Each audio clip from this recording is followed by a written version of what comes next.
Abandoned by his father as a young boy, he befriends the Jaguar and his cabin becomes a magical place. Ethan Miller was only 8 years old when he woke up that June morning and realized something was different. The heavy silence in the mountain cabin deep in the Blue Ridge Mountains seemed to tighten around his chest, and it was only when he called for his father for the third time with no answer that fear began to take hold of him. The door to the small room where his father slept was slightly ajar. Ethan pushed it slowly, already feeling his hands tremble. The bed was empty, just a folded piece of paper on the thin pillow. With unsteady fingers, the boy picked up the note and tried to read the words written in a hurried script. Some he couldn't quite understand, but the message was clear enough to shatter his heart into pieces. His father said he could no longer take care of him alone, that he was leaving to find a better life, that he would return one day when he had the means. Ethan let the paper fall to the floor and ran outside the cabin. He looked all around, screaming for his father, hoping this was some kind of cruel joke. But there was only the cold mountain wind and the distant song of birds. He ran back inside, searched the few rooms of the house, checked if his father's old backpack was still there. Nothing. He had taken everything. The boy threw himself on the bed and cried until he had no tears left. He cried for the mother who had passed away 3 years earlier, leaving only blurred memories of a warm smile and gentle hands. He cried for the father who had just abandoned him in an isolated cabin, miles from any town. He cried for the loneliness that now seemed to fill every corner of that place that had never truly been a home. When the sun began to set on the horizon, and Ethan's stomach began to ache with hunger, he had to make a choice. Staying there crying wasn't going to bring anyone back. He got up slowly, washed his face in the basin of water that remained, and looked around trying to figure out what to do. His father had left a few things: a half-empty bag of flour, 2 cans of sardines, a piece of cheese that was already half-dried. It wasn't much, but it was something. Ethan ate the cheese with his hands, sitting on the worn wooden floor of the kitchen. Each bite seemed to stick in his throat, but he forced the food down. He needed energy. He needed to think. He was 8 years old, but lately he had learned to do things other kids his age wouldn't even dream of. His father had always been distant, lost in his own dark thoughts, so Ethan had learned to manage, lighting the wood stove, fetching water from the nearby stream, sorting clothes to wash. But now he was completely alone, and night was falling fast in the mountains. He dragged a chair to the door and propped it against the doorknob, trying to create some kind of barrier. He didn't really know what he was afraid of. He just felt he needed to protect himself somehow. He wrapped himself in the thin blanket that smelled of mold and tried to sleep, but the sounds of the forest seemed louder and more threatening than ever.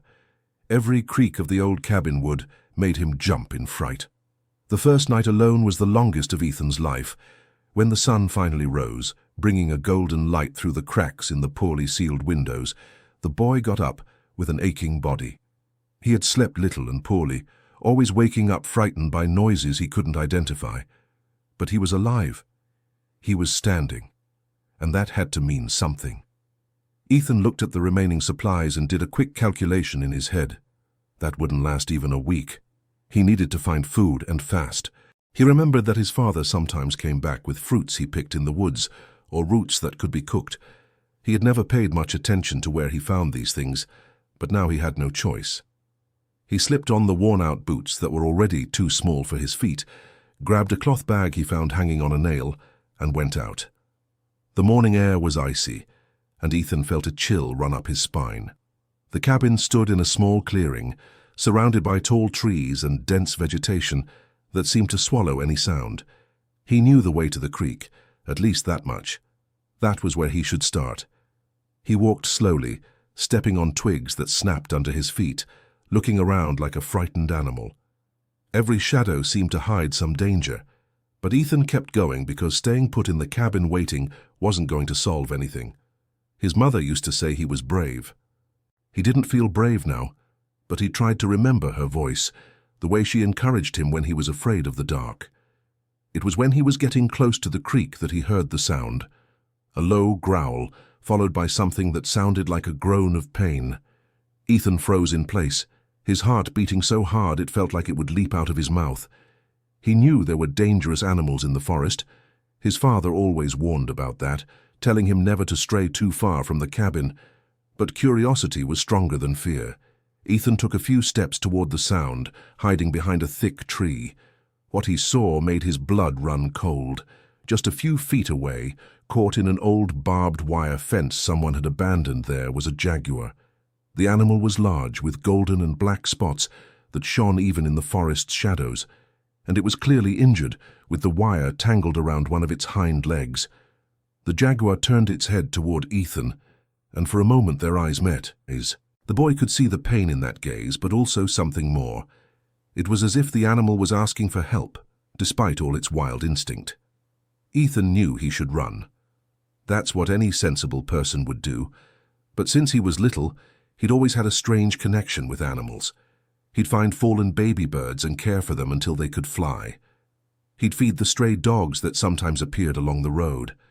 His mother said he had a gift, and now, looking at that injured jaguar, Ethan felt he couldn't just turn his back and walk away. He stood still for long minutes, just watching. The jaguar didn't move either, as if assessing whether that small boy was a threat or a possible salvation. Slowly, very slowly, Ethan began to approach. Each step seemed to last an eternity. His hands were cold and sweaty, and he knew he was doing something potentially suicidal, but something inside him said it was right. When he got close enough to see the details of the trap, Ethan realized the wire had wrapped in such a way that the more the jaguar tried to free itself, the tighter it became. There was blood on the animal's leg, and he could see the situation was getting worse by the minute. He looked around for something he could use. He found a long, sturdy branch fallen near a tree. With slow and careful movements, Ethan began using the branch to try to loosen the wire. The jaguar growled low, a sound that made all the hairs on the boy's body stand on end, but it didn't attack. It was as if it understood he was trying to help. Ethan worked patiently, sweating despite the cold, until he finally managed to create enough space. The jaguar pulled its leg hard and freed itself, staggering a little as it tried to bear its weight. Ethan quickly backed away, his heart racing. The jaguar stood still, looking at him with those intense golden eyes. The moment seemed to stretch on endlessly. Then, to the boy's surprise, the animal took a few steps in the opposite direction, stopped, looked back one last time, and disappeared noiselessly among the trees. Ethan stood trembling in the same spot for several minutes, trying to process what had just happened. He had just saved a wild jaguar, a jaguar that could have attacked and torn him apart effortlessly, but chose to trust him, even if just for a brief moment. It was something no adult would believe if he told them. But it had happened. It was real. When he finally managed to move again, Ethan continued to the creek, filled an old plastic bottle he had brought, and returned to the cabin on shaky legs. He completely forgot to look for food. All he could think about was that impossible encounter. In the following days, Ethan's life became a constant struggle for survival. He woke with the sun, tried to fix the holes in the leaky roof when it rained, searched for something to eat in the surrounding woods. He found some fruit trees he recognized from pictures in an old book his mother had, and that saved him from starvation in the first weeks. He also discovered he could catch small fish in the creek using a makeshift net made from cloth. But the loneliness weighed heavy like a stone on his chest. Ethan talked to himself just to hear a human voice. Sometimes he woke in the middle of the night thinking he had heard his father arriving, only to realize it was just the wind hitting the door. He cried hidden, with his face buried in the pillow because he didn't even want the walls to hear his weakness. It was on one of these lonely nights, 2 weeks after being abandoned, that Ethan heard a sound outside the cabin. Heavy footsteps on the ground, a rustle of something large moving near the door. His first instinct was to hide under the bed, clutching a piece of wood he used for protection. But then he heard something that made him stop. A low sound, almost like a purr. With his heart in his throat, Ethan went to the window and looked out carefully. The full moon illuminated the clearing, and what he saw made his hands tremble. It was the jaguar, the same one he had freed, and she wasn't alone. 2 small cubs, no bigger than domestic kittens, staggered beside her. The jaguar looked directly at the window, as if she knew Ethan was there, and then lay down near the cabin door. Ethan didn't sleep that night. He watched through the window, fascinated and terrified at the same time. The cubs seemed weak, moving little. The mother licked them carefully, but even from a distance, it was clear they weren't well. When the sun began to rise, the jaguar got up and led the cubs back into the forest, but not before looking one more time toward the cabin. The next morning, Ethan found a small dead bird left near the door. It was fresh, still warm. He understood immediately. It was an offering, a gift. The jaguar was returning the favor, but more than that, she was asking for help. The cubs weren't well, and she knew that the strange boy who had freed her might be their only chance. Ethan took the bird and prepared it on the wood stove, eating a real meal for the first time in days. And as he ate, he made a decision. If the jaguar returned, he would try to help in some way. He didn't know exactly how, but he felt he needed to do it. It was as if fate had created a strange connection between him and those animals. Both were struggling to survive. Both were alone. Perhaps they could help each other. And that's exactly what began to happen. On the following nights, the jaguar returned with the cubs. Ethan left clean water in a bucket outside, and small pieces of fish he managed to catch. The cubs drank eagerly, and the mother watched everything carefully, never letting her guard down completely, but clearly grateful for the help. Gradually, night after night, the distance between them diminished.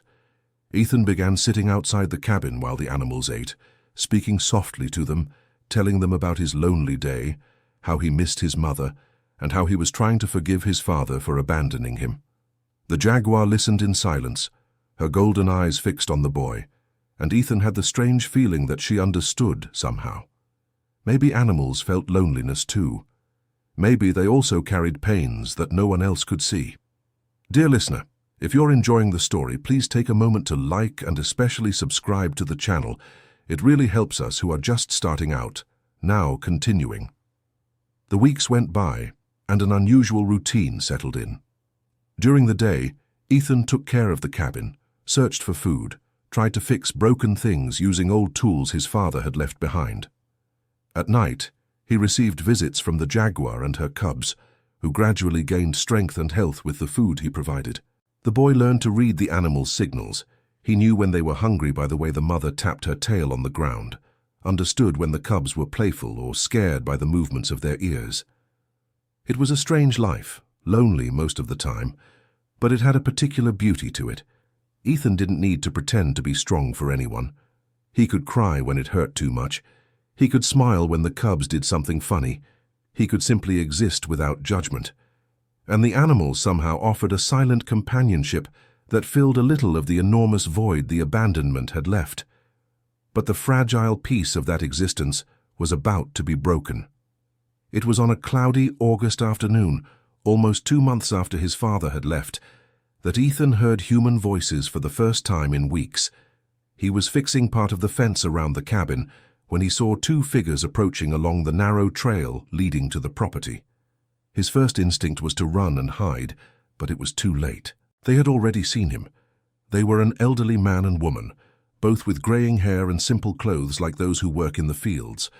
The woman carried a basket covered with a cloth, and the man had a walking stick he used to support himself while walking on the uneven ground. They stopped at a respectful distance as if they didn't want to scare the boy. It was the woman who spoke first, her voice filled with concern and kindness. She said her name was Mrs. Margaret, and the man was her husband, Mr. George. They lived on the neighboring property about 2 kilometers away. They had seen smoke coming from the cabin's chimney in recent weeks and decided to investigate, since they knew the place had been abandoned for years. Ethan stood still, not knowing what to say. All the loneliness of the past weeks, all the weight of having to fend for himself, suddenly crashed down on him like an avalanche. He felt his eyes sting with tears he fought to hold back. He didn't want to seem weak. He didn't want anyone to pity him. Mrs. Margaret took a step forward, her wrinkled face showing genuine compassion. She asked where his parents were, who was taking care of him, if everything was all right. And Ethan, after so long keeping everything to himself, couldn't hold back any longer. The words came out in disjointed bursts. His father had left. His mother was no longer here. He was alone. He was managing to get by. He didn't need help. But even as he said he didn't need help, his voice trembled in a way that made it clear he was lying. Mr. George and Mrs. Margaret exchanged a meaningful look, the kind of silent communication only couples who have spent decades together can have.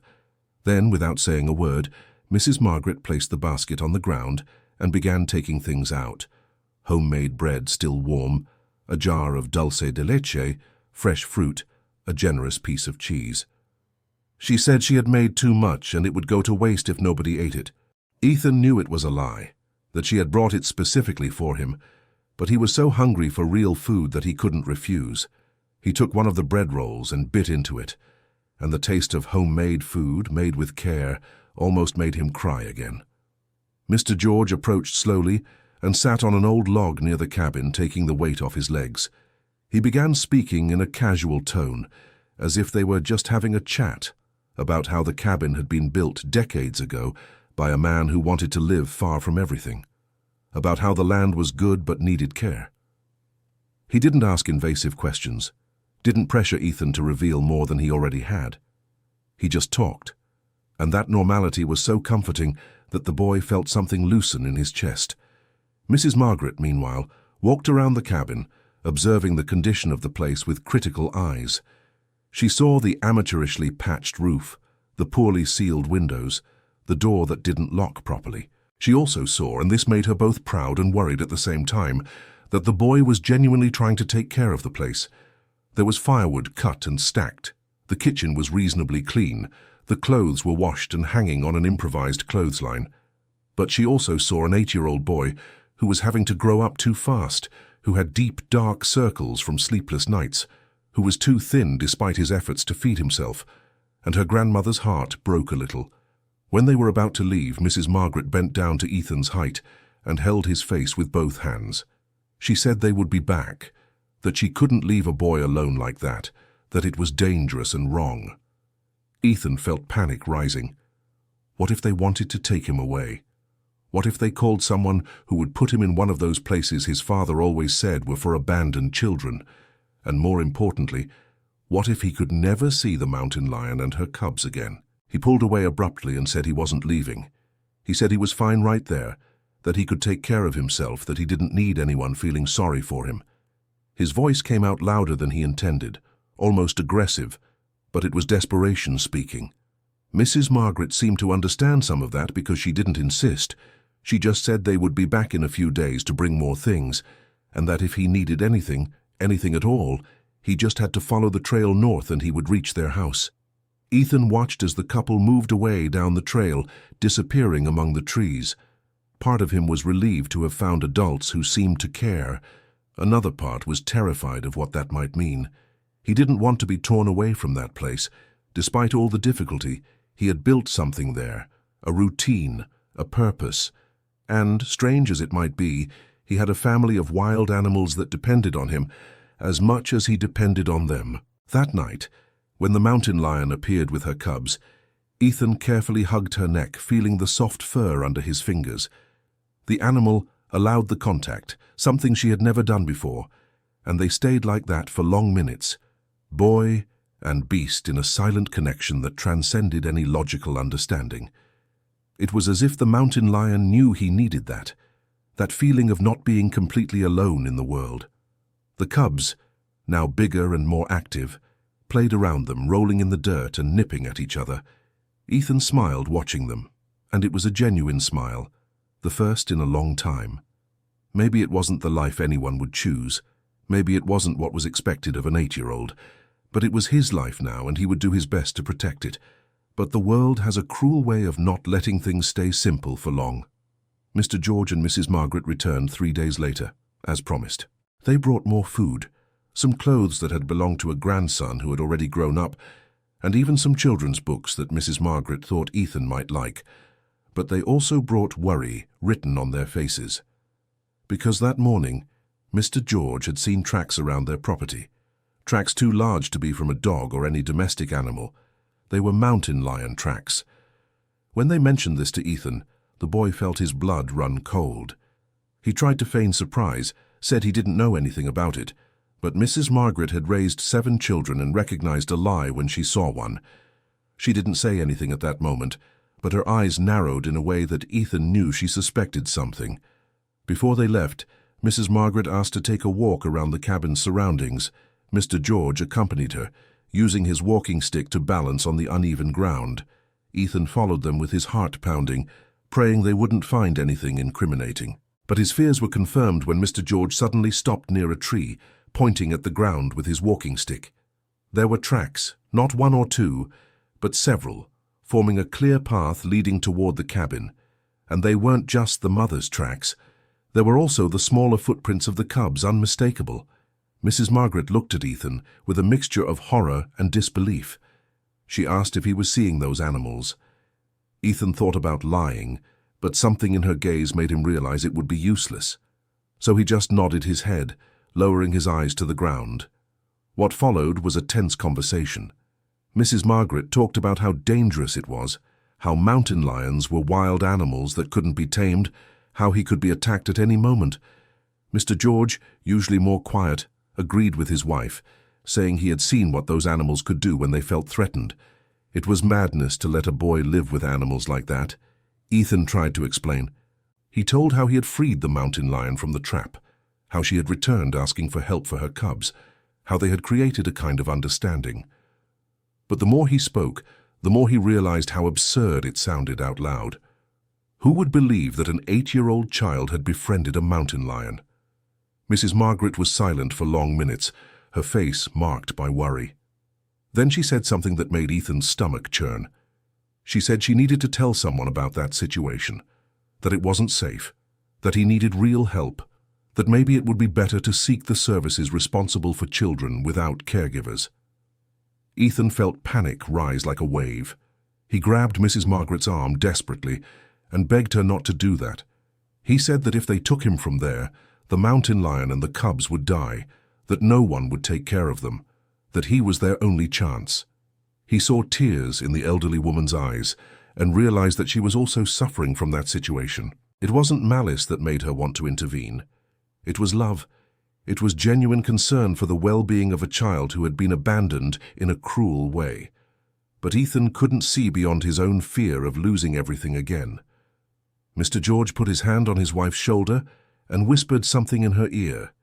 Mrs. Margaret wiped her tears and took a deep breath. Then she said she needed time to think, that she wasn't going to make any hasty decisions, but that Ethan had to promise one thing. If the animals showed any sign of aggression, anything that made him feel in danger, he should run to their house immediately.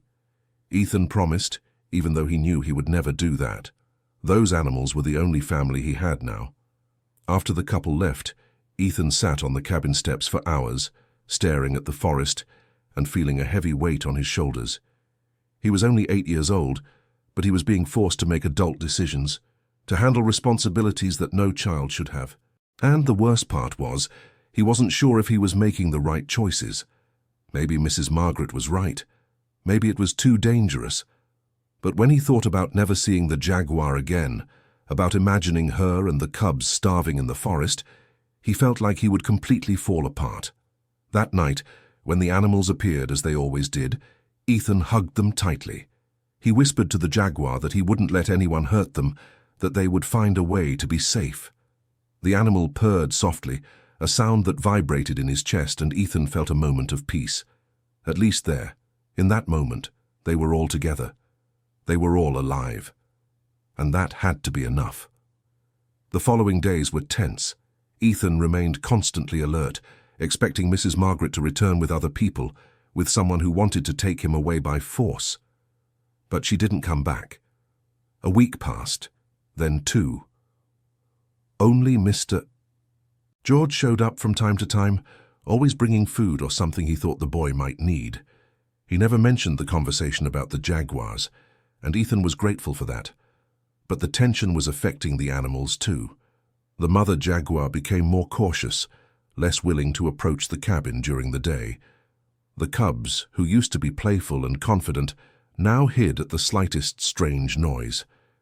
It was as if they sensed that something had changed, that the fragile refuge they had built there was threatened. It was on a September afternoon, when the heat was beginning to give way to the milder weather that precedes winter in the mountains, that everything changed for good. Ethan was at the stream, filling buckets with water to take to the cabin, when he heard male voices coming from the direction of the property. Voices he didn't recognize, rough and loud. He let the buckets drop and ran back, his heart racing. What he saw when he reached the clearing made his blood run cold. 3 men, all dressed in camouflage clothing and carrying heavy backpacks, were looking around the cabin. One of them had what looked like a large folded net on his back. They were hunters, Ethan realized with horror, and they weren't there by accident. One of the men, the tallest, with a grizzled beard and small eyes, was the first to notice the boy. A smile spread across his face, but it wasn't a friendly smile. It was the kind of smile that made Ethan want to run and hide. The man approached with heavy steps, and Ethan instinctively backed up until he was against the old planks of the cabin wall. The man asked if he lived there. Ethan nodded, trying to keep his voice steady but failing miserably. The man looked at the other 2 and laughed, a harsh, unpleasant sound. He said they had gotten lucky. They had been following the tracks of a jaguar with cubs in the area for days, and now they discovered the prey was sheltering there, near a boy alone. It was perfect. It was more than perfect. Ethan felt anger replacing fear. He asked what they wanted, even though he already knew the answer. The man with the grizzled beard crouched in front of him, and his breath smelled of stale liquor and tobacco.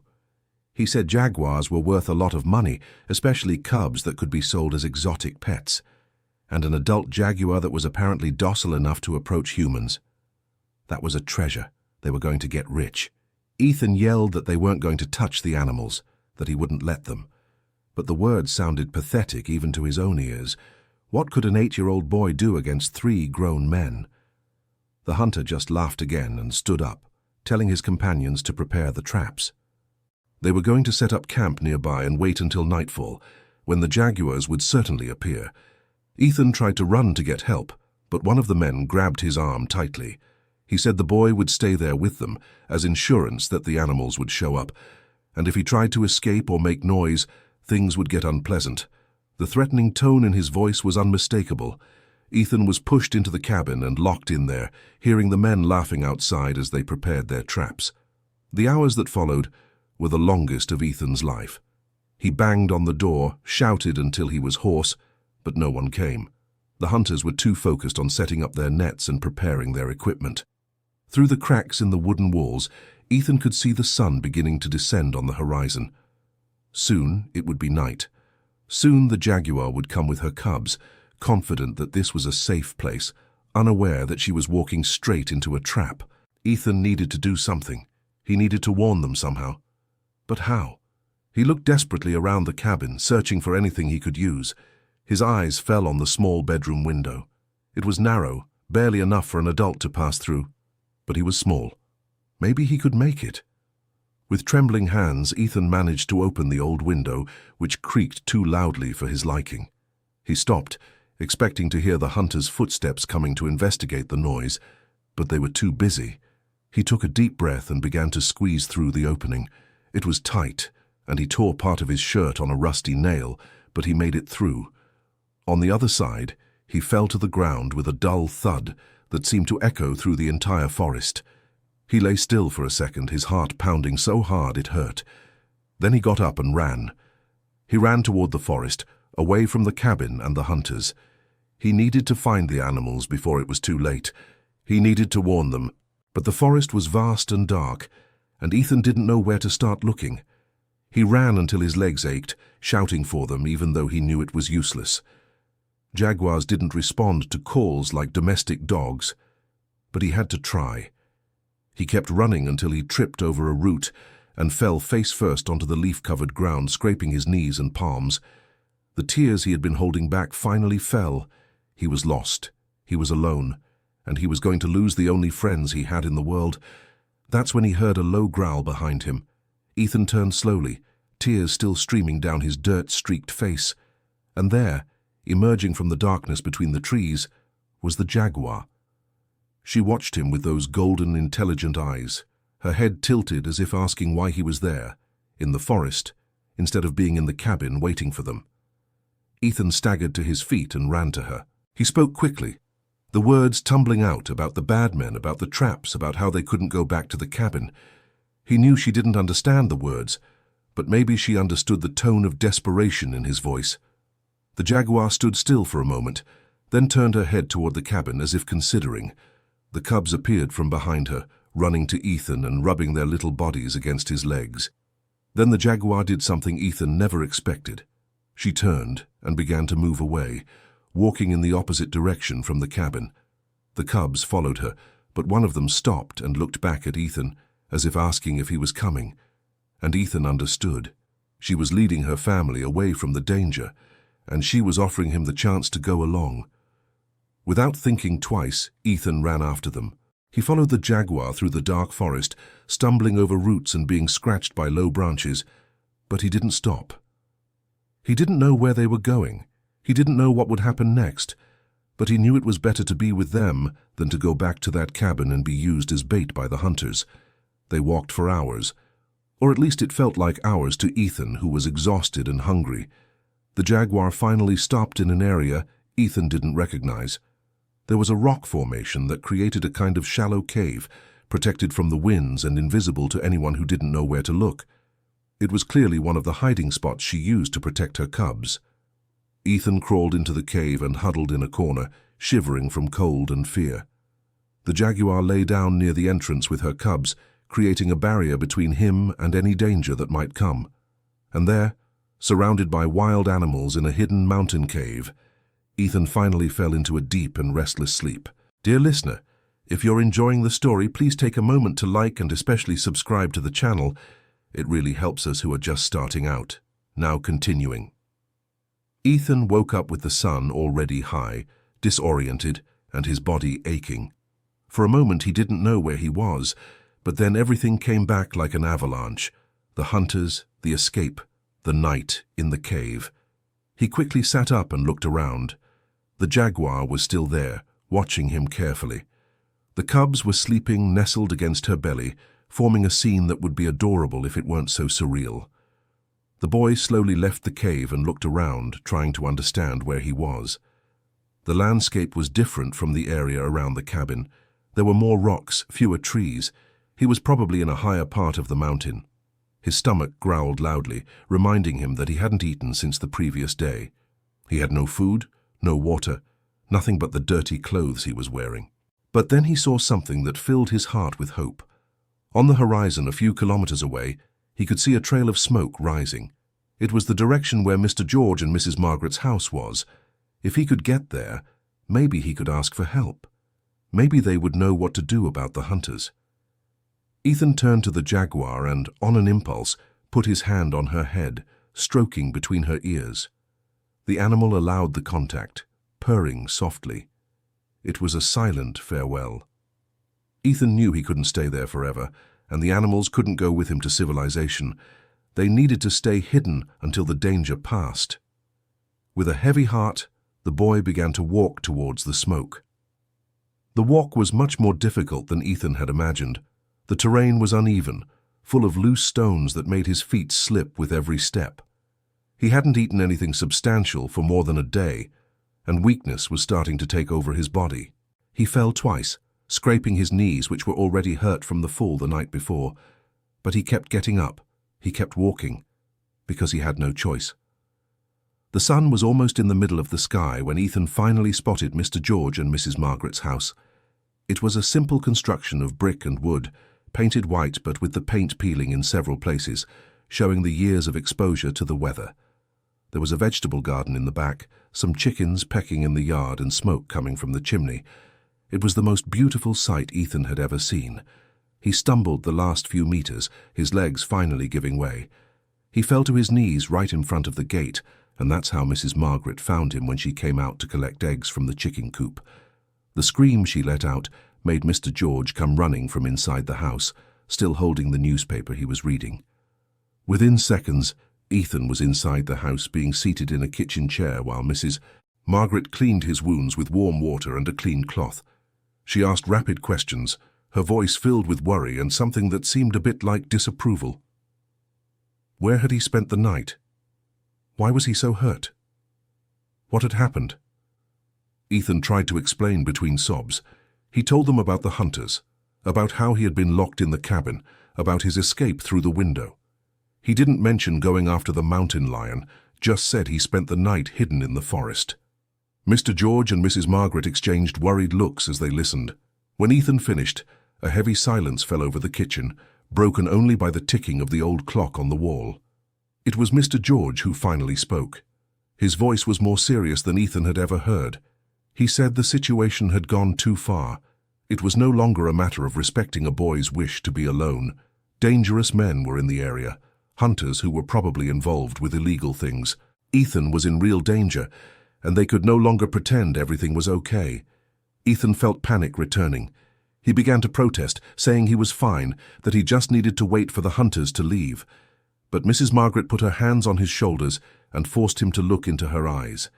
She said she wasn't going to turn him over to any institution, not without trying other options first. But they needed help. They needed someone who knew how to handle situations like this. Mr. George mentioned a name, Dr. Robert Anderson. He was a veterinarian who worked in town but had a side job with wildlife rehabilitation. Mr. George knew him from the old days, when he still worked as a forest ranger. If there was anyone who could help with the mountain lion situation, and at the same time understand Ethan's difficult position, it was him. Ethan wanted to refuse, but the truth was he no longer knew what to do. He was tired. He was scared. And for the first time in weeks, he was willing to admit that maybe he needed help from adults. He nodded quietly, and Mrs. Margaret hugged him tightly, whispering that everything would be all right, that she wouldn't let anything bad happen to him. That same day, Mr. George took the old phone they had and called Dr. Robert. The conversation was long, and Ethan could only hear bits from Mr. George's side, but he noticed the veterinarian was interested in the story. Very interested. When he hung up, Mr. George said the doctor would come the next day, that he would bring equipment and see what he could do to help. Ethan spent that night in the elderly couple's house, in a small room they used for storage. Mrs. Margaret improvised a bed with clean blankets that smelled like lavender and brought a hearty dinner, rice, beans, roast chicken and salad. Ethan ate until he couldn't take any more, his stomach protesting the amount of real food after weeks of eating crumbs. But even with a full belly and in a warm, safe place, Ethan couldn't sleep well. He kept thinking about the mountain lion and the cubs, wondering if they were okay, if the hunters had given up, or if they were still looking. And he thought about his father. He wondered where he was now, if he ever thought about the son he had abandoned, if he felt any remorse. Dr. Robert Anderson arrived mid-morning the next day, driving an old but well-maintained pickup truck full of equipment in the back. He was a man in his 40s with dark hair starting to grey at the temples, thin-framed glasses, and a calm way of moving. His hands were calloused from hard work, but his face showed genuine kindness. He greeted Mr. George with a firm handshake and a pat on the back, clearly old acquaintances who respected each other. Then he turned to Ethan, and to the boy's surprise, didn't bend down or talk to him like he was a small child. He just extended his hand and introduced himself as if meeting an equal. He said that Mr. George had told the incredible story about his friendship with the Jaguar and the cubs, that it wasn't actually that incredible because he had seen similar cases of wild animals forming bonds with humans in specific situations, but that it was rare, very rare, and that he would like to see it with his own eyes if Ethan was willing to show where the animals were. Ethan hesitated. Part of him still didn't trust any adult after his father's abandonment. But there was something in Dr. Robert Anderson's direct and honest manner that made him want to believe. He asked what he was going to do with the animals. The veterinarian was sincere. He said that the cubs probably needed medical care, that the ideal would be to examine them and provide proper treatment, that jaguars were a threatened species, and every cub that survived was important for the population. But he promised that he wouldn't take them away from Ethan, unless it was absolutely necessary for their health, and that he would work with them in a way that respected the bond that had been formed. Ethan looked at Mr. George, seeking confirmation, and the old man nodded his head. If he trusted Dr. Robert Anderson, maybe Ethan could trust him too. The four went to the area where Ethan had left the Jaguar and the cubs, although Ethan wasn't sure he could find the way back. But he discovered he remembered more than he thought. He recognized specific trees, rock formations, even the different smell of the air in that part of the mountain. When they got near the cave, Ethan asked the adults to stay behind. He didn't want to scare the animals with too many people. He approached the cave slowly, calling softly. He didn't expect it to work, but to his surprise and immense relief, he heard a sound coming from inside. And then the jaguar appeared, followed by the cubs. She looked at Ethan and then at the adults further back, and he could feel the tension in her body, the readiness to flee at the slightest sign of danger. Ethan talked to her in a low voice, as he always did. He said that those people were friends, that they were going to help. He didn't know if she understood, but the tone of voice seemed to calm her. He gestured for Dr. Robert Anderson to approach, slowly, without sudden movements. The veterinarian was clearly experienced with wild animals, because he moved with a caution that even the jaguar seemed to respect. He stood still at a safe distance, just observing. His eyes examined the cubs with professional attention. After long minutes, he whispered to Ethan that the cubs seemed malnourished, and one of them had a visible infection in one of its paws. They needed treatment soon, or the situation could get worse. Ethan felt his heart tighten. He asked what needed to be done. Dr. Robert Anderson explained that the ideal would be to lightly sedate them to do a proper examination and apply medication, but that he couldn't do that there in the cave. He would need a more controlled, cleaner place. Ethan's cabin would be perfect if it weren't for the problem with the hunters. It was Mr. George who had the idea. He said he could go to the cabin with some friends from the area, men he knew and trusted. They would pay an unfriendly visit to the hunters, make it clear they weren't welcome in the area, and that it would be better for them to pack their things and leave. Mr. George still had contacts from when he was a forest ranger, and some of those contacts could be quite persuasive when necessary.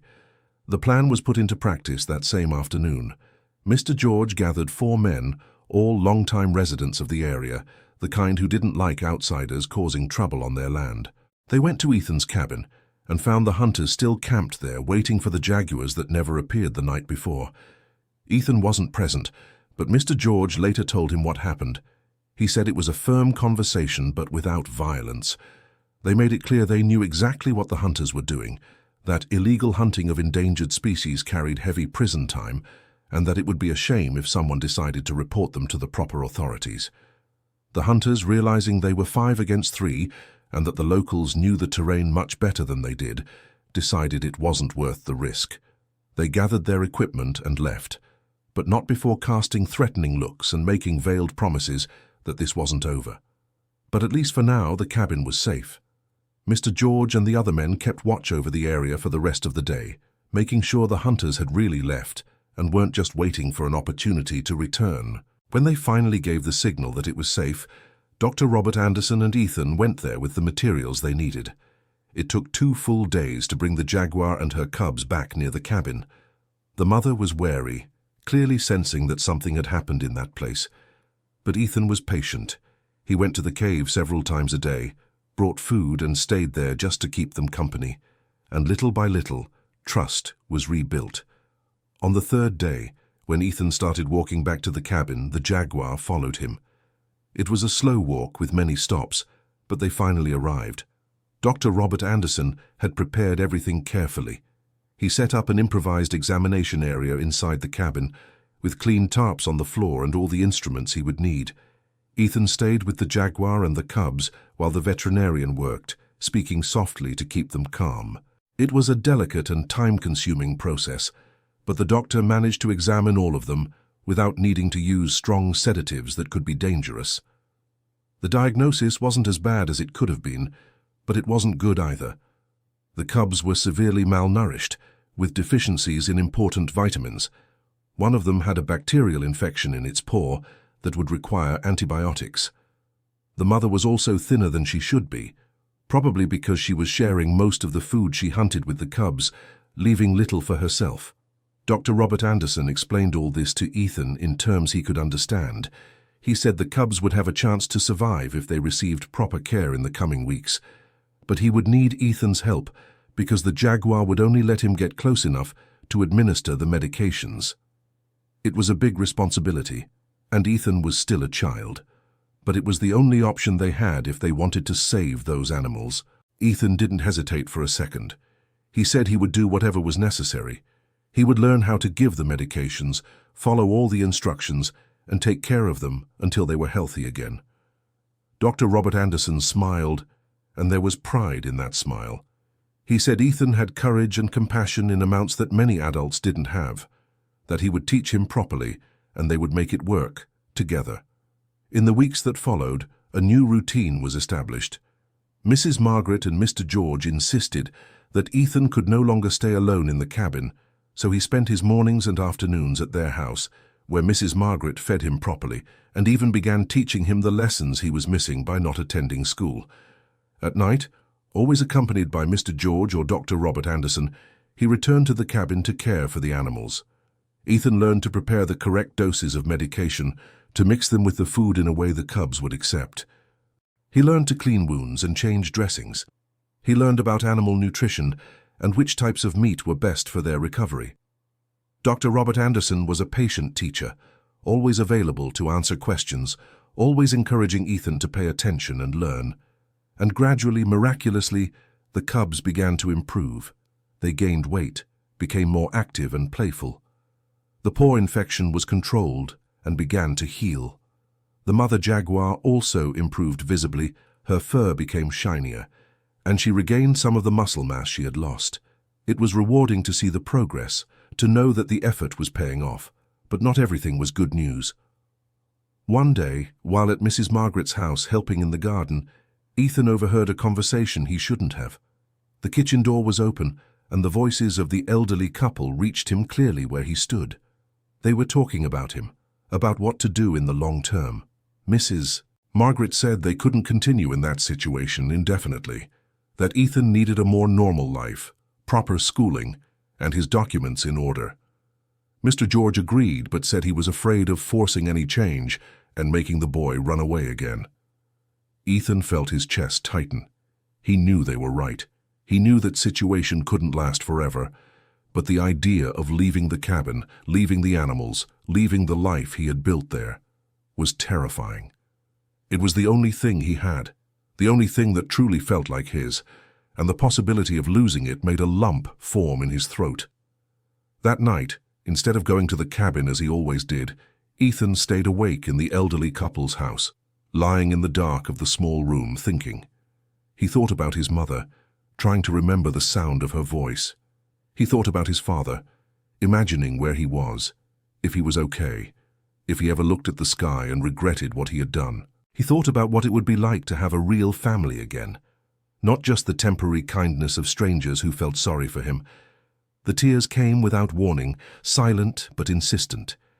Ethan cried for the life he had lost, for the childhood he would never have, for having to grow up too fast. And after crying until he had no tears left, he felt a strange determination form inside him. He wouldn't let everything be taken from him again. He would find a way to make it work. He would prove that he could care for the animals and have a more stable life at the same time. There had to be a solution. Dear listener, if you're enjoying the story, please take a moment to like the video and especially subscribe to the channel. It helps us a lot as we're just starting out. Now continuing, it was Dr. Robert Anderson who brought the possibility of a solution, although at first it seemed too crazy to work. One October afternoon, he arrived at Mr. George's house with maps and documents, his eyes shining with an excitement Ethan hadn't seen before. He sat with everyone at the kitchen table and began explaining an idea he had been developing for weeks. He said he had spoken with colleagues, with university researchers, even with some organizations that worked with wildlife conservation, and they all agreed that the situation there was unique. A jaguar that had developed trust in humans, but still retained its wild instincts. Cubs being raised in a semi-wild environment, learning to hunt with their mother, but also accepting human presence. It was a rare opportunity for study and conservation. His proposal was to turn the area around the cabin into something official, a small rehabilitation center of sorts, specifically focused on big cats. It would have legal authorization, be regulated, and could receive funding from environmental conservation funds. Ethan could continue living there, but with a proper structure around him, trained people helping, veterinarians making regular visits, maybe even researchers coming to study the animal's behavior. And most importantly, Ethan could finally have a more normal life. He would attend school in the city, have proper documentation, and be supervised by responsible adults. But he wouldn't lose the bond with the animals he had saved. He would, in a way, be the main caretaker, the bridge between the human world and the wild. Ethan listened to everything in silence, trying to process it. It seemed too good to be true. But then came the practical questions. Who would pay for all this? Who would build the facilities? And most importantly, who would be Ethan's legal guardian? He was still an abandoned child, with no adult officially in charge of caring for him. Dr. Robert admitted these were the complicated parts. He could get funding through contacts. He already had some donation promises from people interested in conservation. The construction would take time, but was possible, especially if they got help from local volunteers. But the issue of Ethan's legal guardianship was more delicate. That's when Mrs. Margaret, who had been quiet throughout the conversation, finally spoke. She said that she and Mr. George had talked about it, that they weren't young, already in their 70s, and it wasn't realistic for them to think about formally adopting a child. But they could be Ethan's temporary guardians, at least until a better solution came along. That they could take care of him, make sure he went to school, give him the stability he needed. Ethan felt something warm spread through his chest. It wasn't the same as having his own parents, but it was something. It was someone caring enough to take responsibility for him. Mrs. Margaret reached out and took his hand, squeezing it tightly. She said he was a special boy, who deserved a real chance in life, and that she and Mr. George would do everything in their power to give him that chance. The following months were a chaotic mix of changes and planning. Dr. Robert actually secured funding from 3 different organizations interested in the project. Mr. George used his contacts in the region to gather men willing to help build suitable facilities. The cabin was renovated and expanded, gaining new rooms and a more solid structure. Large shelters with observation areas were built, along with spacious enclosures that allowed the animals to move freely but safely. Ethan was enrolled in the city school, and every morning he took the bus with other children from the area. At first it was difficult. He was years behind his peers of the same age, and many laughed at him for not knowing basic things. But Ethan had a willpower forged in the iron of survival. He studied diligently, did all his assignments, asked for help when he didn't understand. Mrs. Margaret helped him every night, reviewing lessons with endless patience. And gradually Ethan began to stand out, especially in natural sciences. When the teacher talked about ecosystems or animal behavior, Ethan raised his hand and shared observations he had made personally with the Jaguar and the cubs. This made some classmates stop laughing at him and start looking at him with curiosity. Some children even asked if they could visit the animals, and Ethan, always shy but proud, said maybe one day when everything was ready. But not everything was rosy. There were nights when Ethan woke up sweating, having dreamed of the hunters returning. There were days when the longing for his father was so strong it hurt physically, even though he tried to deny it. And there were moments when he wondered if his father would ever know what he had managed to build, if he would be proud, if the abandonment had been because he really didn't care, or because he genuinely thought he couldn't take care of him. It was on a December afternoon when the sun was beating down hard and Ethan was helping paint the new facilities that he saw someone standing at the entrance to the property. A tall man, too thin, with unshaven beard and clothes that seemed not to have been washed for days. Ethan put down the brush slowly, his heart starting to beat faster. He knew that silhouette. He had seen it every day for 8 years of his life. It was his father. Daniel Miller was there, standing like a statue, looking at the activity around the old cabin, as if he couldn't believe what he was seeing. His gaze eventually met Ethan's, and for a long moment, neither of them moved. The world seemed to pause. All the people working around them, all the noise of hammers and conversations, everything faded into the background. Ethan felt a wave of emotion so strong it almost knocked him down.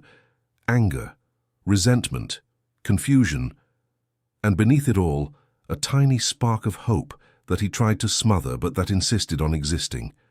Mr. George, who was working beside him, followed the boy's gaze and saw the man at the entrance. His face hardened immediately. He dropped the tool he was holding and began walking toward Daniel with firm, determined steps. Mrs. Margaret also noticed what was happening and ran to intercept her husband. She knew that look of his. It was the same one he had when he was about to do something impulsive. She grabbed Mr. George's arm and whispered something that Ethan couldn't hear, but that made the man stop, though visibly reluctant. Dr. Robert Anderson also dropped what he was doing and came to join the group, assessing the situation with experienced eyes. Daniel took a few uncertain steps toward his son, but stopped when he saw the expression on Ethan's face. It wasn't one of happiness or relief. It was pure pain.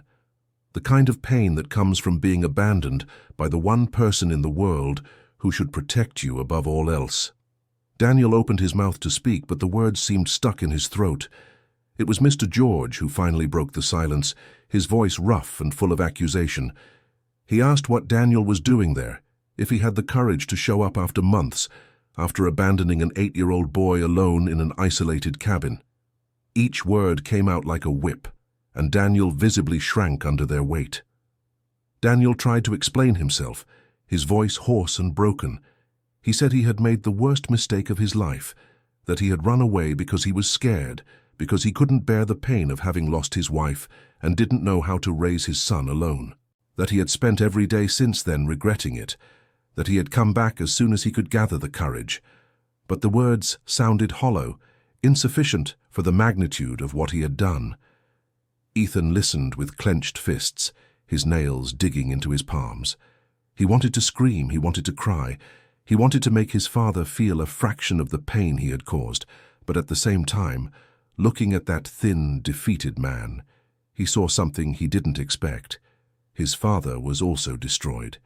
He had deep dark circles, a gaunt face, the slumped shoulders of someone carrying an impossible burden. Mrs. Margaret, always the voice of reason, suggested that everyone go into her house to talk calmly. This wasn't a conversation to be had in the middle of a construction site with other people around. Daniel hesitated, clearly fearing it was a trap, but agreed. Ethan said nothing, just started walking toward the elderly couple's house without looking back to see if his father was following. In Mrs. Margaret's kitchen, sitting around the same table where so many meals had been shared over the past few months, the conversation finally happened for real. Daniel told his full story without omitting the shameful parts. He said that after leaving, he had tried to start over in a bigger city. He managed to get some temporary jobs, slept in shelters, in parks, anywhere that offered a roof over his head. But the guilt and longing for Ethan consumed him from the inside out. He explained that he had fallen into a deep depression after losing his wife, Sarah. She hadn't passed suddenly, but after a long battle against an illness that drained not only her health, but all the resources they had. Daniel had sold everything to pay for treatments, but it wasn't enough. And when Sarah finally passed, she left Daniel not just a widower, but also bankrupt and emotionally shattered. In the years that followed, he had tried to be a proper father to Ethan, but the depression was like a black hole that sucked all his energy, all his will to live. He would look at his son and see Sarah in his eyes, in his smile, in small gestures, and the pain was so great that sometimes it was hard to breathe. So he began to emotionally withdraw, spending entire days in silence, barely able to get out of bed. When he finally left Ethan at the cabin and walked away, Daniel honestly thought he was doing what was best for the boy. He believed Ethan would have a better chance without a broken and incapable father. But the reality of the guilt was far worse than he had imagined. Every day away from his son was torture. Until finally, after months of wandering aimlessly, he decided he needed to go back. He needed to at least try to ask for forgiveness, even knowing he didn't deserve it. Ethan listened to everything in silence, tears streaming freely down his face. Part of him understood his father's pain. He himself had felt that emptiness after his mother's departure. But another part, the part that had needed to learn to survive alone at 8 years old, the part that had endured cold and hunger and fear, couldn't simply forgive. When Daniel finished speaking, A heavy silence fell over the kitchen. It was Ethan who finally found his voice, and when he spoke, it was with a maturity that shouldn't belong to a child his age. He said he understood that his father was suffering, that he understood the pain of loss because he missed his mother every day too. But that understanding wasn't the same as forgiving. Not yet. He said that in the months he was alone, he had learned things about himself. He had discovered he was stronger than he thought, more capable than anyone would have imagined. He had saved animals. He had built a life even when everything was against him. And he had done all of it without his father. So now, with his father coming back, things couldn't just go back to how they were before. Because Ethan was no longer the same boy who had been abandoned. Daniel nodded slowly, tears finally falling down his aged face. He said he didn't expect forgiveness, not immediately. That he knew he had broken something precious between them, something that might never be completely fixed. But that he wanted to at least try. He wanted the chance to prove he could be better, that he could be the father Ethan deserved. Mr. George, who'd been tense throughout the conversation, finally spoke. His voice was hard, but not without compassion. He said that Ethan's forgiveness wasn't something Daniel could simply ask for and receive. It had to be earned with time and actions, not just words. But if Daniel was truly committed to changing, to being better, then perhaps he deserved a chance, a single chance, under strict supervision. Dr. Robert, ever pragmatic, brought the conversation to practical matters. The rehabilitation center project was progressing well, but it still needed a lot of work. They needed people willing to work hard, to learn, to dedicate themselves. If Daniel was truly remorseful and wanted to prove his worth, here was an opportunity.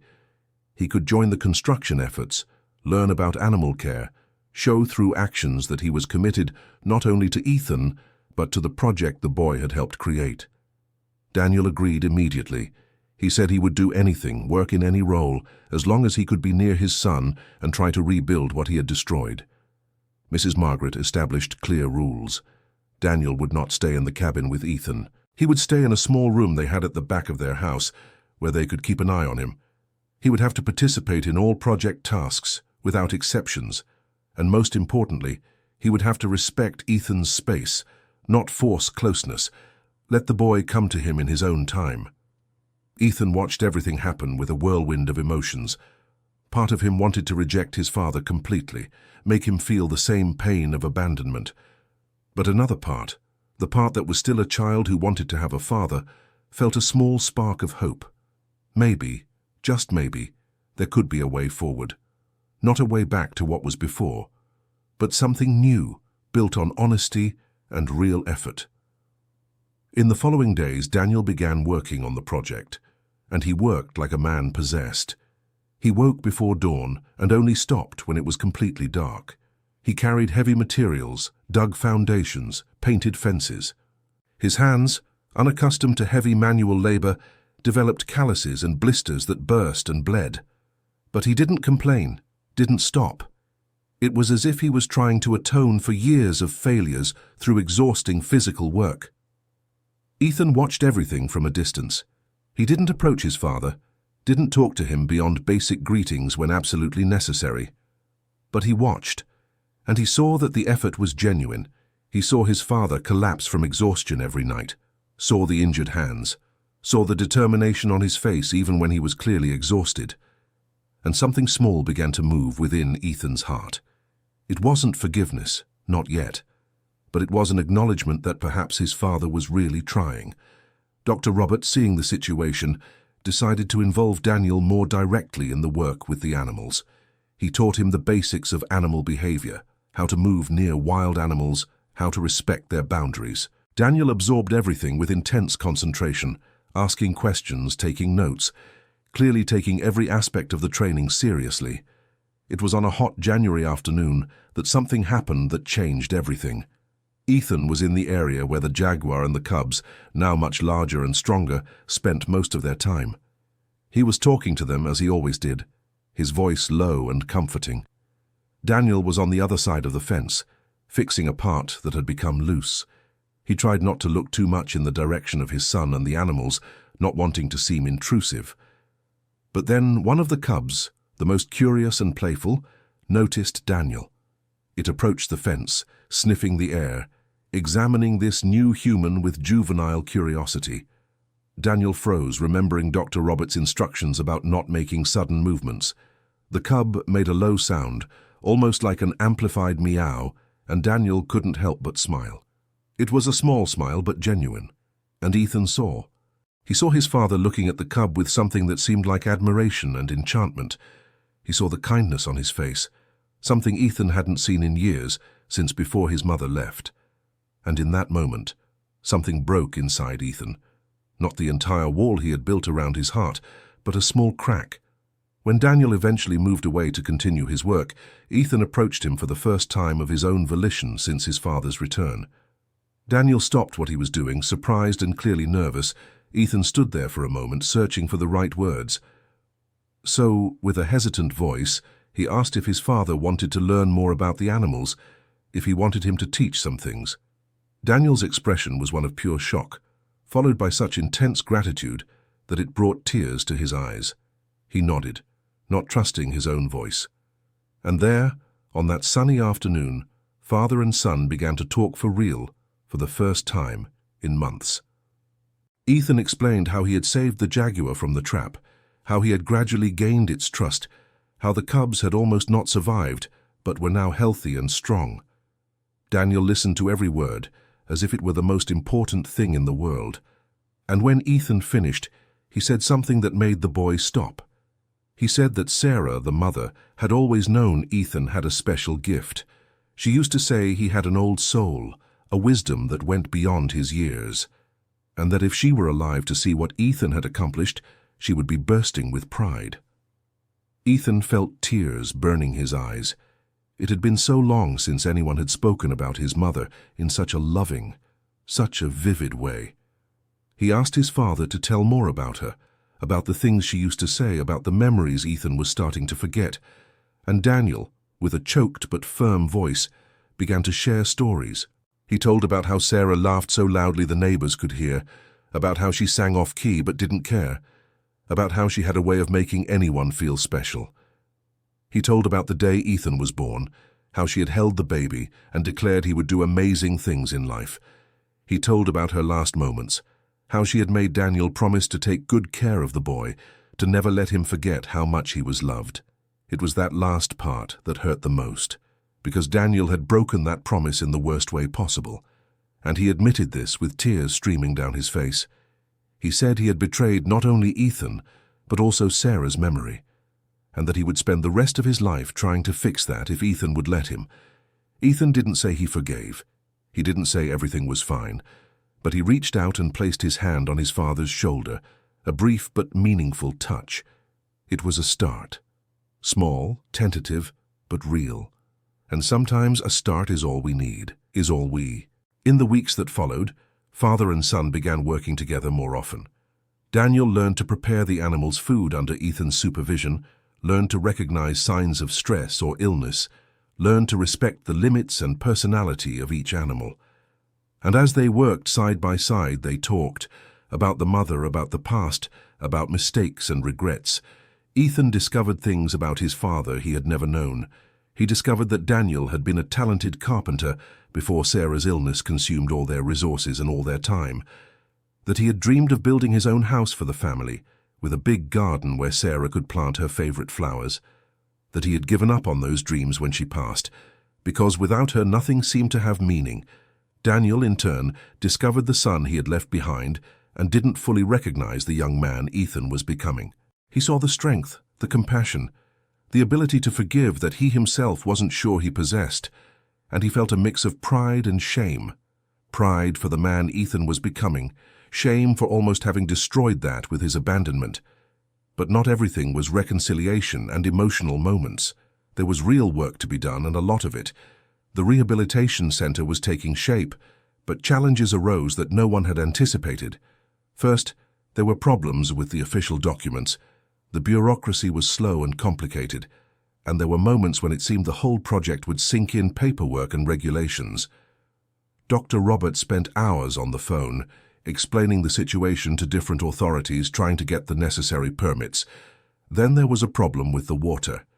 The spring that supplied the cabin began to dry up in the middle of an unexpected drought. They needed to dig a new well, a hard task that involved days of digging under the scorching sun. Daniel worked on this job with fierce dedication, as if proving his worth through physical labor could erase the past. And then, there was the most serious problem of all. The mother jaguar began to get restless. She would walk back and forth across the enclosure for hours, a behavior that Dr. Robert recognized as a sign of extreme stress. Ethan grew desperate, trying to understand what was wrong. He spent entire nights observing her, trying to figure out what had changed. It was Mr. George, with his decades of experience working in the forest, who finally realized the problem. The jaguar wasn't sick. She was growing restless because her instincts were telling her it was time to return to nature, to mark her own territory. The cubs were big enough now, almost adults. Under natural conditions, they would already be starting to separate from their mother, each seeking their own path. The enclosure, no matter how spacious, was still a prison for an animal used to roaming for miles. And the constant presence of humans, no matter how gentle, wasn't natural. They had saved the animals, but now they were holding them back. It was a painful truth that Ethan didn't want to accept. Dr. Robert had a difficult conversation with Ethan on a cloudy February afternoon. They sat together in the same place where everything had started, near the stream where Ethan had freed the jaguar from the trap months before. The veterinarian explained gently but honestly that perhaps it was time to consider giving the animals a choice, to open the enclosures and let them decide if they wanted to stay or leave. Ethan felt as if the world was crumbling again. Those animals were everything to him. They were the family he had when he had no one else. They were the reason he had survived those first terrible months of loneliness. The idea of losing them was unbearable, but at the same time, looking at the jaguar pacing restlessly back and forth, he knew Dr. Robert was right. Getting through that night was one of the hardest things Ethan had ever done. Lying in his room in Mrs. Margaret's house, he thought about everything, about how he had gotten there, about the choices he had made, about what it truly meant to love someone. And he came to a painful but necessary conclusion. Loving someone meant wanting what was best for them, even when that meant letting them go. The next morning, Ethan woke up determined. He told the adults that he wanted to open the enclosures, that he wanted to give the animals the chance to choose. If they decided to stay, it would be because they wanted to, not because they were forced. And if they decided to leave, Ethan would have to find a way to accept it, no matter how much it hurt. Everyone gathered that afternoon. Mr. George, Mrs. Margaret, Dr. Robert, Daniel, and some of the workers who had helped build the center and had become friends over the months. The time had come. Ethan walked to the enclosure with steps that seemed to weigh tons. His hand trembled when he reached the latch. Before opening it, he entered the enclosure one last time. He approached the jaguar, who stopped pacing and watched him with those intelligent golden eyes. Ethan hugged her neck, burying his face in her soft fur. He whispered a thank you for trusting him, for allowing him to be part of her life, for giving him a purpose when he had lost everything. He told her she was free now, that she could go wherever she wanted. The jaguar purred softly. That sound Ethan had learned to recognize as contentment. The cubs, now almost as big as their mother, came and rubbed their bodies against Ethan, one last gesture of affection. And then Ethan stepped back, left the pen and opened all the gates. The animals stood still for a moment, as if they didn't fully understand. Then the mother took a few cautious steps toward the opening. She stopped, looked back at Ethan one last time. It was a look that seemed to carry a whole world of meaning. Gratitude, farewell, a connection that transcended the barrier between species. And then she turned and began to run toward the forest, her cubs following behind her. Ethan watched until they disappeared completely among the trees. Tears streamed freely down his face, but he wasn't ashamed of them. He had done the right thing, even though it was the hardest thing. He felt a hand on his shoulder and turned to see Daniel at his side, also with red eyes. Father and son stood there in silence, sharing the pain of loss and the beauty of sacrifice. But the story didn't end there, because sometimes endings aren't really endings, just transformations. 3 days passed. 3 days in which Ethan barely ate, barely slept, just watched the forest waiting for something he wasn't sure would happen. The rehabilitation center was still being built, but it seemed empty without the animals that had inspired everything. People tried to comfort him, said he had done the right thing, but the words sounded hollow. It was on the fourth night that Ethan heard the sound. He was lying in bed, looking at the ceiling in the dark, when he heard it. A low, familiar growl coming from outside. His heart raced. He jumped up and ran to the window, almost tripping in the dark. And there she was, the Jaguar, sitting in the middle of the yard as if she had never left. But she wasn't alone. The cubs were with her, but there was something else. She had brought prey, a small deer she had clearly hunted, and she was leaving it there, near the door of the house. Ethan understood immediately. It wasn't an offering asking for food. It was the opposite. It was the Jaguar showing that she was fine, that she could hunt, that she was capable of living in the forest, but that she still wanted to keep the connection, that she still considered that place, and those people, part of her life. Ethan left the house slowly, barefoot, wearing only his pajamas. The Jaguar watched him approach but didn't move. When he was close enough, he reached out and touched her head one more time, and then he understood something profound. He hadn't lost her. The relationship had just changed. It was no longer one of dependence, but of mutual choice. The Jaguar lived free in the forest as she should, but she returned because she wanted to, not because she needed to. In the months that followed, a new pattern was established. The Jaguar and the cubs lived in the forest, hunting, exploring, being wild as they should be, but they returned regularly to visit. Sometimes they brought prey as gifts. Other times they just appeared and stayed near the property for a few hours before disappearing again. It was a unique relationship, one that defied everything the book said about wild animals and humans. The Rehabilitation Center project took a different turn with this change. Instead of focusing on keeping animals in captivity, even if it was comfortable captivity, it became a place for studying reintroduction to the wild and coexistence between humans and wildlife. Researchers from universities began to visit, fascinated by the unique case of jaguars that maintained bonds with humans but lived free. Ethan became an unlikely ambassador for conservation. He gave talks to groups of students who came to visit, explaining the importance of respecting wild animals, of giving them space but also protection. His story spread throughout the region, then throughout the state, and eventually gained national attention. A boy who had been abandoned and who saved a jaguar, building something unique and special together. The relationship with his father also continued to evolve. It wasn't quick, it wasn't easy, but it was real. Daniel worked tirelessly not only at the center, but on himself. He sought professional help to deal with his depression, joined support groups, read books about how to be a better father. And little by little, very little by little, Ethan began to trust him again. There was a decisive moment one night in May.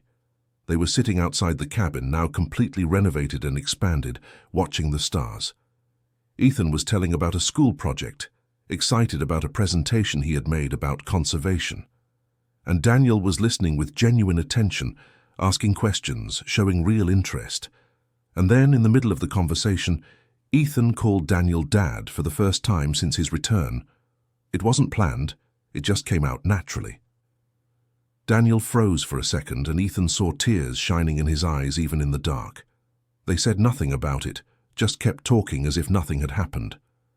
But both knew that something fundamental had changed. Forgiveness had not been declared with big, dramatic words. It had arrived quietly, in small moments over the months, built on consistent actions and patient love. Mrs. Margaret and Mr. George remained central figures in Ethan's life. Even with Daniel back, the elderly couple continued to be the boy's legal guardians, ensuring stability and structure. But instead of causing tension, it created a kind of extended family. Ethan had a father who was learning to be better every day, and he had adoptive grandparents who loved him unconditionally.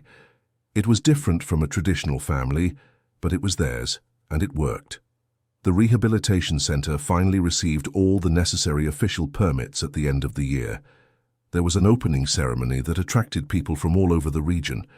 The mayor of the nearest town came, journalists took pictures, and Ethan had to give a speech in front of dozens of people. He was nervous, but when he started talking about the animals, about the importance of conservation, about how we all have a responsibility to protect the natural world.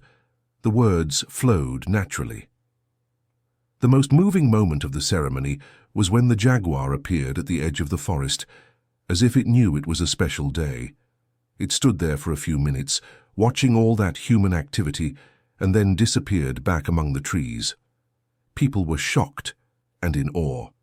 It was living proof that the impossible was possible, that humans and wild animals could find ways to coexist when there was mutual respect and understanding. The center's first year brought new challenges and opportunities. They began to receive other animals that needed help, some for temporary rehabilitation before returning to the wild, others that had been injured in ways that made it impossible for them to survive alone in the forest. Ethan worked with each of them, applying the lessons he had learned with the jaguar and her cubs, but he never lost that special connection with the first animals he had saved. The jaguar, which Ethan had eventually named Dawn because of the golden eyes that shone like the rising sun, continued to visit regularly. The cubs, now fully grown and independent, sometimes appeared alone, other times with Dawn. Each visit was a gift, a reminder that the bond they had created was lasting. Ethan grew not only in height but in wisdom and purpose. At 12, he was a recognized expert in big cat behavior, even without formal training beyond what he had learned hands-on and with Dr. Robert Anderson. By 13, he was giving interviews for television shows, always using his platform to talk about conservation and the importance of protecting natural habitats.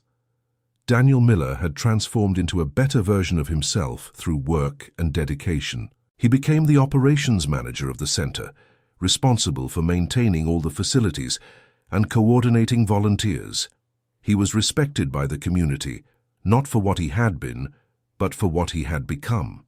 And although the relationship with Ethan never went back to exactly what it was before the abandonment, they built something new, something based on honesty, effort, and love that grew day by day. There were difficult moments along the way. Once, when Ethan was 14, there was an offer from a large conglomerate that wanted to buy the property and turn it into a kind of theme park. They offered an absurd amount of money, the kind of money that would completely change the lives of everyone involved. But Ethan refused without hesitation. He said that place wasn't about money. It was about respect, about real conservation, about making a genuine difference. The decision wasn't easy. Daniel and Ethan had long conversations about it. The father tried to be the voice of reason, pointing out that money could secure Ethan's future, pay for a top-notch college education, and provide financial security they had never had. But Ethan was unwavering, and eventually Daniel understood. His son wasn't motivated by money or fame. He was motivated by purpose, by doing something that truly mattered. The refusal made headlines, a teenager rejecting millions to maintain the integrity of a conservation center. The offers increased, other companies tried to present different proposals, but Ethan remained firm, and over time, the center gained even more respect and support because of this stance. Donations started coming in from ordinary people who admired the young man's determination, and the center flourished in ways no amount of corporate money could have achieved. When Ethan turned 15, Dawn appeared with a surprise. She had a new litter of cubs, 3 this time. And as she had done years before, she brought them to meet Ethan. It was a full-circle moment, acknowledging that the bond they had created was being passed to a new generation. Ethan sat on the ground while the tiny cubs explored around him, sniffing his hands, nibbling his fingers with sharp little teeth. Dawn watched attentively but without tension, trusting that the young human wouldn't harm her babies. Daniel watched everything from a distance, and there were tears in his eyes. He thought of Sarah, how she would have loved to see this, how proud she would have been of the man her son was becoming. And for the first time since her departure, he felt genuine peace. He had failed terribly, had made mistakes no one should make. But somehow, miraculously, he had been given a second chance, and he was doing everything in his power not to waste it. The years continued to pass.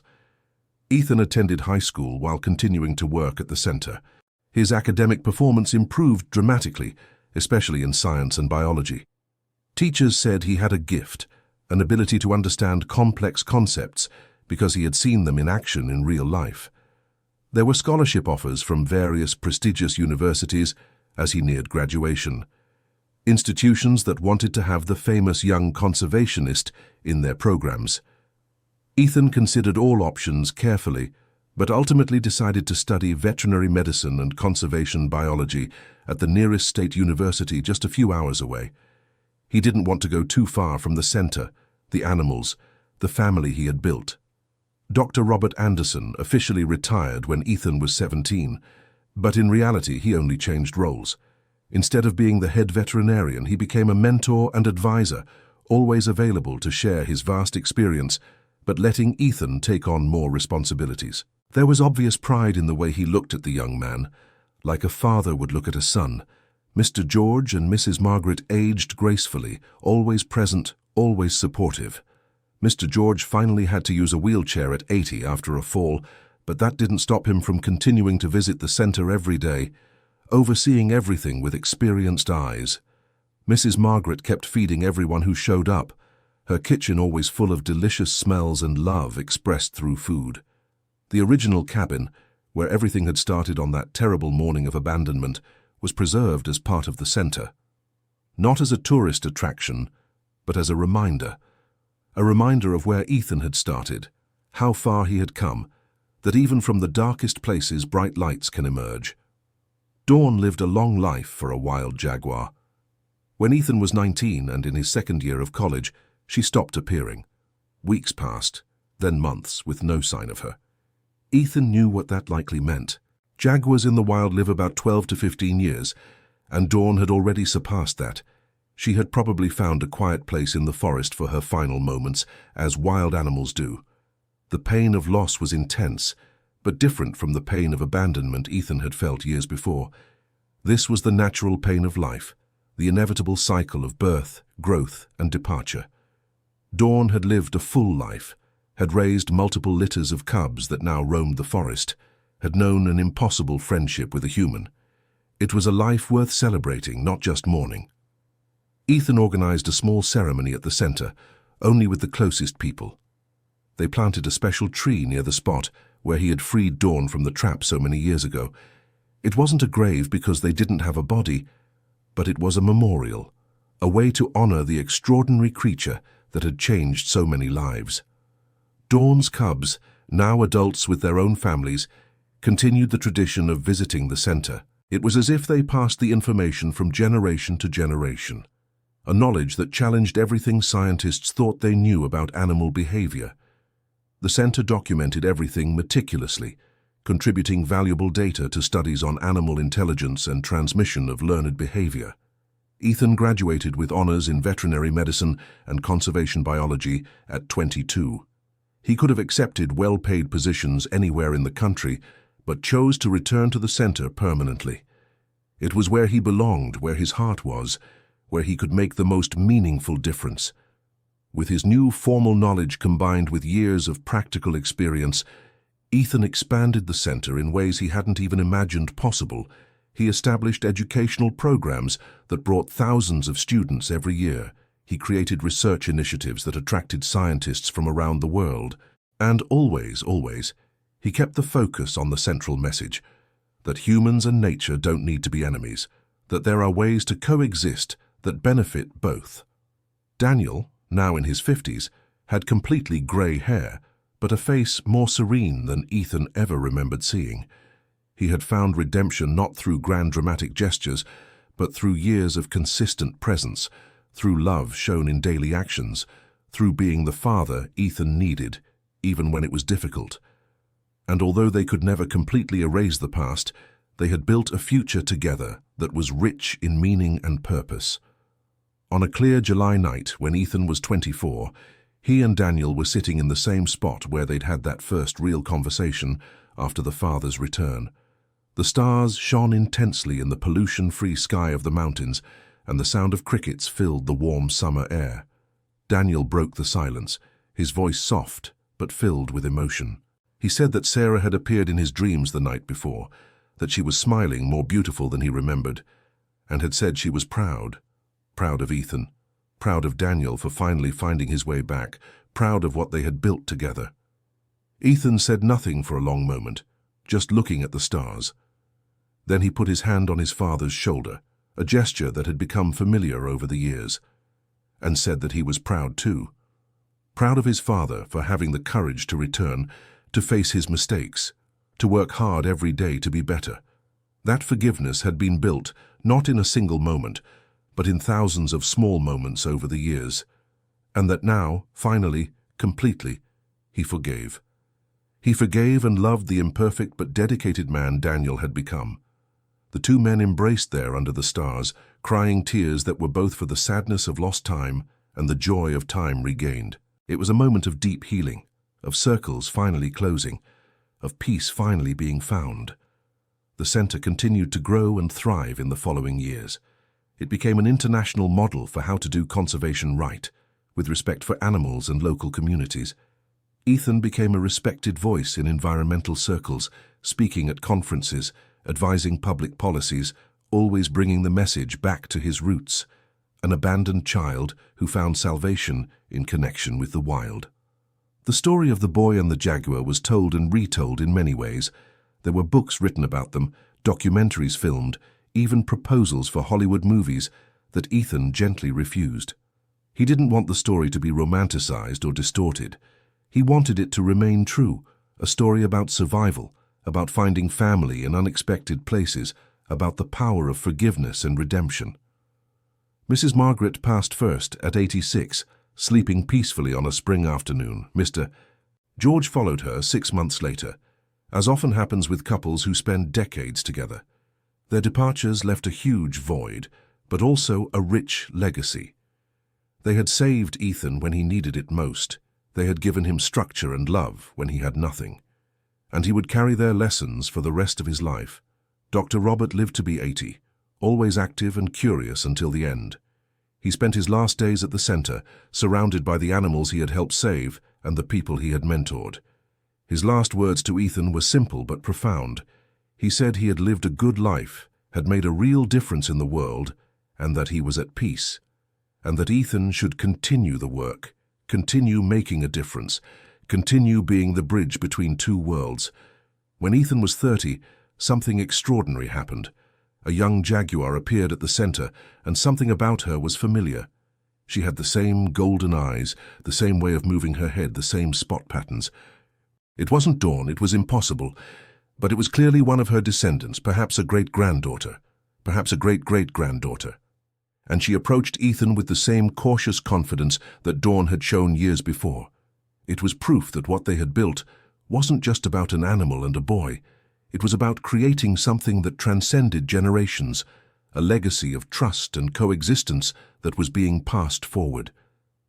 Ethan sat on the ground and let the young jaguar approach, sniff him, decide for herself if she wanted to interact. And when she finally placed her head under his hand, asking for affection, Ethan felt Dawn in the connection. Not literally, but spiritually. The circle wasn't closed, it was continuing, expanding, creating ripples that would touch the future in ways no one could fully predict.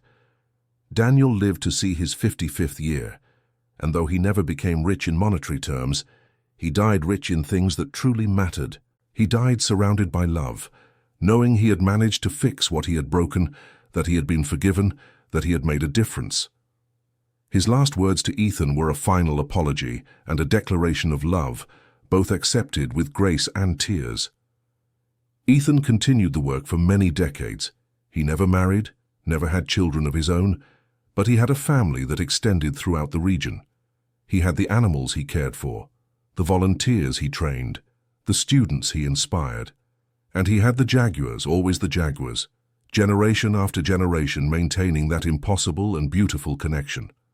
When Ethan was an old man with white hair, sitting in the same spot where he had freed Dawn from a trap so many decades before, looking at the forest he had dedicated his life to protecting, he felt a deep peace. It had started with a brutal abandonment, with a scared and lonely boy, not knowing how he would survive.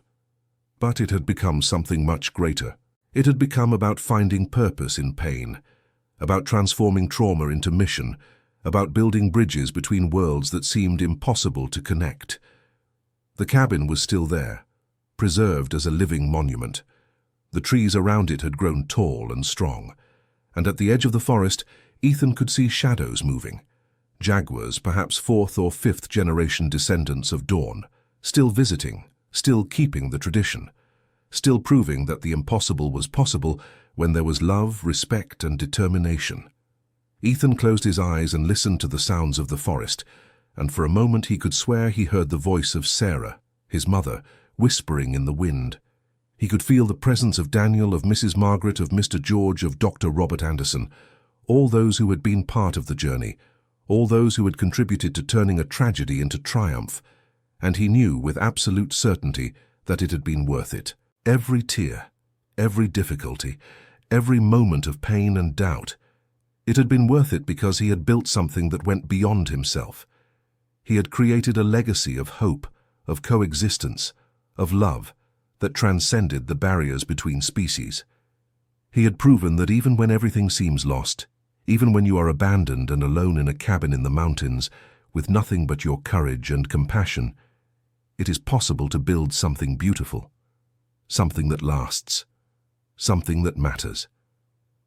And as the sun set over the mountains, painting the sky with oranges and pinks, Ethan smiled, because he knew the story didn't end with him. It would continue through the Jaguars that still visited, through the students he had inspired, through the center that would continue his work for generations. The cabin where a boy had been abandoned had become not a place of sadness, but a symbol of hope, a reminder that from even the deepest darkness can emerge the brightest light. End of story. And you, what did you think of Ethan's journey? Can you imagine the courage it took to survive alone at such a young age? Would you have forgiven your father if you were in his place? Leave your honest opinion in the comments. We really want to know how this story made you feel. If you liked it, don't forget to leave your like and, most importantly, subscribe to the channel so you don't miss other moving stories we'll tell. Thank you very much for your company.